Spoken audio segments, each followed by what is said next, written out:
1000 billboard ও digital banner রয়েছে। আর এসব তৈরি করতে খরচ হয়েছে কম করে হলেও 20 লাখ টাকা। আশীর্বাদ প্রার্থীরা এসব খরচ বহন করেছে বলে জানিয়েছেন। সাধারণ মানুষের দাবি, অর্থের এই অপচয় বন্ধ করে তা জনকল্যাণে কাজে লাগানো হোক, ফিরিয়ে আনা হোক এলাকার সৌন্দর্য। সাভারে মুরাদ জংয়ের ছবি বিপ্লব নিয়ে MAH রাসেলের ক্যামেরায় হারুনুর রশিদের 2 পর্বের ধারাবাহিকের শেষ পর্ব আজ। সাভার উপজেলা পরিষদ চত্বর দেখে বোঝার উপায় নেই, এটি সরকারি অফিস। অফিসের সামনে সারি সারি মুরাদ জং। আর একই অবস্থা সাভার জুড়ে। বাস স্ট্যান্ড, রাস্তার দুধার, বাজার, দোকানপাটের সামনে সবখানেই তার ছবির বিলবোর্ডের ছড়াছড়ি। এসব বিলবোর্ডের টাকা কোত্থেকে আসে, কারা দেয় আর কেনই বা দেয়?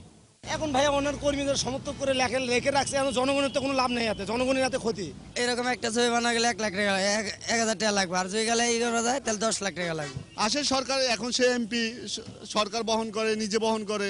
যাদের সৌজন্যে সব বিলবোর্ড লাগানো হয়েছে তারা কেউ পৌর মেয়র বা কাউন্সিলর প্রার্থী, আর কেউ বা ইউনিয়ন পরিষদের সদস্য বা চেয়ারম্যান পদপ্রার্থী।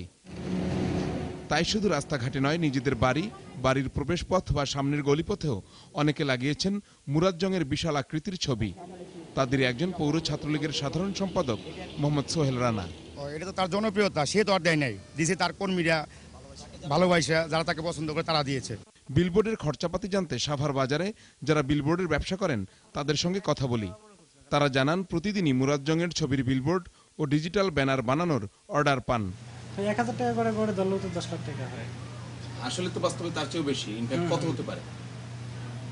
এরকম মিনিমাম গড় আছে, ছোট বড় মিলে 1000 টাকাই ধরে, তো 5000 টাকা দাও করছে, আবার দেখা গেছে 500 টাকা দাও করছে। পৌর ছাত্রলীগ নেতার সঙ্গে এই খরচাপাতি নিয়েও আলাপ হয়। তার অনেক ভক্ত আছে, না, অনেক নেতা কর্মী আছে না, সবাই আলাদা আলাদা দেয়। একজন তো আর এই এত টাকা বহন করতে পারে না, অনেক লোক জানে না, সবাই দেয়। মুরাদ জং দেশের বাইরে থাকায় তার সঙ্গে কথা বলা যায়নি। তবে সাভার থানার ভারপ্রাপ্ত কর্মকর্তা বললেন, এসব বিলবোর্ডে কোনো অসুবিধা হচ্ছে না। মুরাদ জং টানাবে কেন? পাবলিক ডিমান্ড তো, পাবলিকটা নিয়েছে। আপনি কিভাবে নিশ্চিত হয়েছেন যে পাবলিকটা নিয়েছে? এটা পাবলিক, কেউ কারো ছবি টানায়? আপনি কিভাবে নিশ্চিত? আমি জানি তো, আমি ওসি হিসেবে জানি না কে কারা টানায়, লেখাই তো আছে নিচে।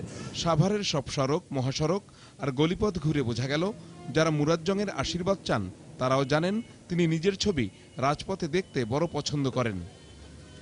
পুরো সাভার এলাকা ঘুরে এসে দাঁড়িয়েছি শেষ প্রান্ত আশুলিয়ার বাইপাইলে। এখানেও অসংখ্য বিলবোর্ডে মুরাদ জংয়ের ছবি। পুরো সাভার আর মুরাদ জংয়ের ছবি যেন একাকার হয়ে গেছে।